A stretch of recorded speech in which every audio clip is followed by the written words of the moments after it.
আসসালামু আলাইকুম। Welcome back to my channel. আপনারা সবাই কেমন আছেন? আশা করি আপনারা সবাই ভালো আছেন। আলহামদুলিল্লাহ, আমিও ভালো আছি। আজকে আমি আপনাদের সাথে শেয়ার করব খুবই সিম্পল একটা রেসিপি, ঝাল ঝাল আলু ভর্তা। এর জন্য আমি এরকম সাইজের 2টা আলু নিয়েছি। এটাকে পিস করে কেটে খুব ভালোভাবে ধুয়ে নেব। আলুটাকে কেটে ভালোভাবে ধুয়ে নিলাম।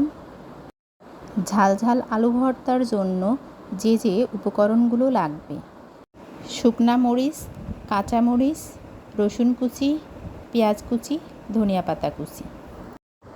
আলুগুলো ফ্রাই করার জন্য আমি ফ্রাই প্যান বসিয়ে দিয়েছি চুলায়। এখন ফ্রাই প্যান গরম হয়ে এসছে। পরিমাণ মতো সাদা তেল দিয়ে নিচ্ছি। তেলের পরিমাণটা কিন্তু খুব বেশি দেয়া যাবে না। বেশি দিলে কি হবে, আলু পাঁপড় হয়ে যাবে, তখন কিন্তু আর ভর্তা করা যাবে না।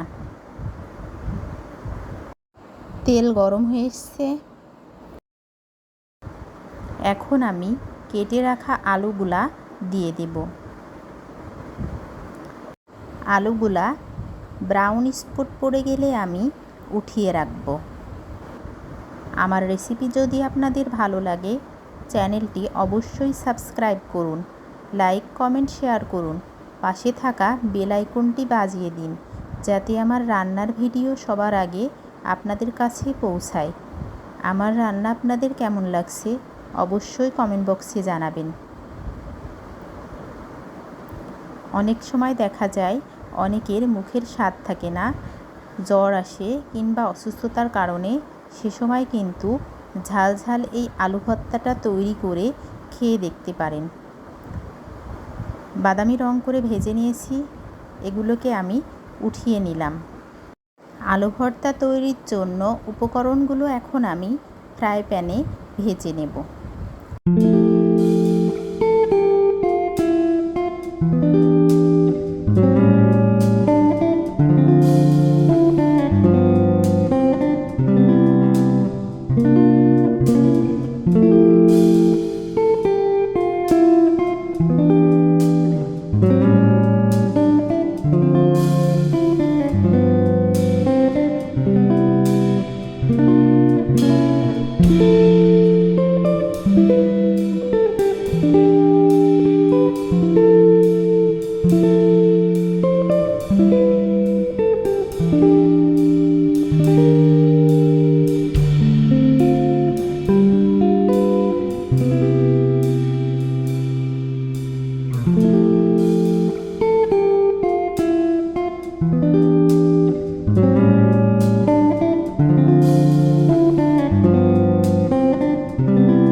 সবগুলো উপকরণ ভেজে উঠিয়ে নিয়েছি। এখন আমি আলুটা ভর্তা করে নেব। কিভাবে আলুটা ভর্তা করব দেখুন। আপনারা তো অনেকেই আলু সিদ্ধ করে ভর্তা খেয়েছেন। কখনো কি আলু এভাবে ফ্রাই করে ভর্তা খেয়ে দেখেছেন? যদি না খান তাহলে অবশ্যই আমার এই রেসিপিটি ফলো করে একদিন এভাবে আলু ভর্তা করে খেয়ে দেখুন, কতটা মজাদার হয় এভাবে আলু ভর্তা করলে। যারা ঝাল খেতে পছন্দ করে তাদের জন্য কিন্তু এই রেসিপিটি খুবই অসাধারণ একটা রেসিপি। এখন আমি পরিমাণ মতো সরিষার তেল দিয়ে নেব। সরিষার তেলটা দিলে ফ্লেভারটা খুবই দারুণ আসবে, আর তাছাড়া খেতেও অনেক টেস্টি লাগবে।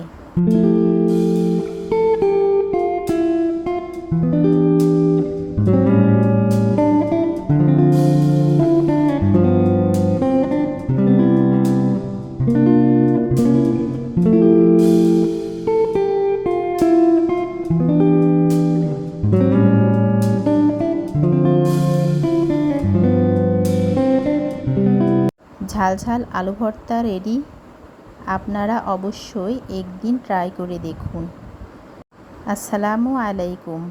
আল্লাহ হাফেজ। ভালো থাকবেন সবাই।